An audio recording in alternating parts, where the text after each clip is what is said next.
Welcome to குட்டி info நண்பர்களே, அனைவருக்கும் மனமார்ந்த வணக்கங்கள். சற்று முன் விவசாயிகளுக்கு ஒரு மகிழ்ச்சியான செய்தி வெளியிடப்பட்டு உள்ளது.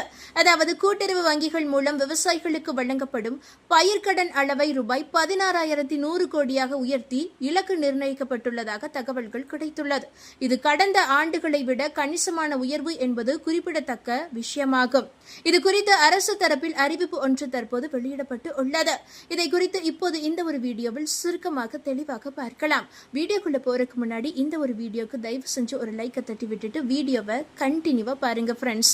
சரி, இப்போ வாங்க வீடியோக்குள்ள போலாம். அதாவது தமிழகத்தில் தேர்தல் களம் சூடுபிடித்துள்ள இந்த நிலையில் விவசாயிகளை கவரும் வகையிலும் அவர்களின் வாழ்வாதாரத்தை மேம்படுத்தும் வகையிலும் மாநில அரசு பல்வேறு அதிரடி அறிவிப்புகளை எடுத்து வருகிறது. அதன் ஒரு பகுதியாக நடப்பு நிதியாண்டில் கூட்டுறவு வங்கிகள் மூலம் விவசாயிகளுக்கு வழங்கப்படும் பயிர்க்கடன் அளவை ரூபாய் 16,100 கோடியாக உயர்த்தி இலக்கு நிர்ணயிக்கப்பட்டு உள்ளது. இது கடந்த ஆண்டுகளை விட கணிசமான உயர்வாகும் என்பது குறிப்பிடத்தக்கது.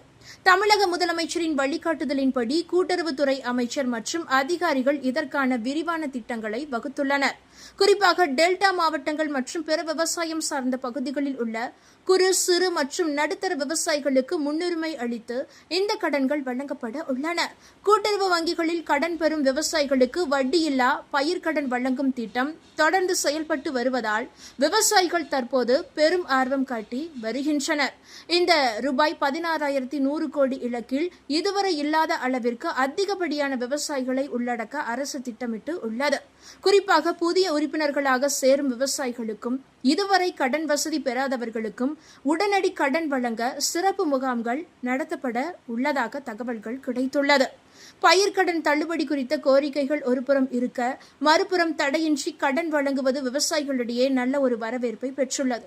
கூட்டுறவு சங்கங்கள் மூலம் வழங்கப்படும் இந்த கடன் உரம், விதைகள் மற்றும் இடுபொருட்கள் வாங்குவதற்கு விவசாயிகளுக்கு மிகப்பெரிய உதவியாக இருக்கும். மேலும் கால்நடை வளர்ப்பு மற்றும் மீன்பிடி தொழிலுக்கான கடன்களும் இதில் உள்ளடங்கும் வகையில் திட்டமிடப்பட்டுள்ளதாக தகவல்கள் கிடைத்துள்ளது. தொடக்க வேளாண்மை கூட்டுறவு கடன் சங்கங்கள் அதாவது PACS மூலம் இந்த நிதி விநியோகம் கிராமப்புற அளவில் விரைவுபடுத்தப்பட்டு உள்ளது. விவசாயிகள் தங்களது ஆவணங்களை சமர்ப்பித்து எந்தவித தாமதமும் இன்றி கடன் பெற ஏதுவாக ஆன்லைன் வசதிகளும் தற்போது மேம்படுத்தப்பட்டு உள்ளன. இந்த மெகா கடன் வழங்கும் திட்டம் தேர்தல் சமயத்தில் விவசாயிகளின் வாக்குகளை கவர்வதற்கான ஒரு முக்கிய யுக்தியாக பார்க்கப்பட்டாலும் பருவமழை மற்றும் சாகுபடி காலத்திற்கு இது மிகவும் தேவையான நிதி உதவியாக அமையும் என்று விவசாயிகள் கருத்து தெரிவித்து உள்ளனர். அரசின் இந்த நடவடிக்கையினால் மாநிலம் முழுவதும் உள்ள லட்சக்கணக்கான விவசாய குடும்பங்கள் நேரடியாக பயனடைய உள்ளனர். இந்த தகவல் உங்களுக்கு பயனுள்ளதாக இருந்தால் மறக்காம இந்த வீடியோவை லைக் பண்ணி உங்களுடைய ஃப்ரெண்ட்ஸுக்கும் ஃபேமிலிக்கும் ஷேர் பண்ணி விட்டுருங்க. இது போன்ற பயனுள்ள அப்டேட்டுகளை உடனுக்குடன் குயிக் அப்டேட்டுகளாக தெரிந்து கொள்ள மறக்காம நம்மளுடைய இந்த குட்டி இன்ஃபோ சேனலை சப்ஸ்கிரைப் பண்ணி பக்கத்தில் இருக்க மினி பெல் ஐக்கானை கிளிக் பண்ணி வச்சுக்கோங்க. நன்றி நண்பர்களே.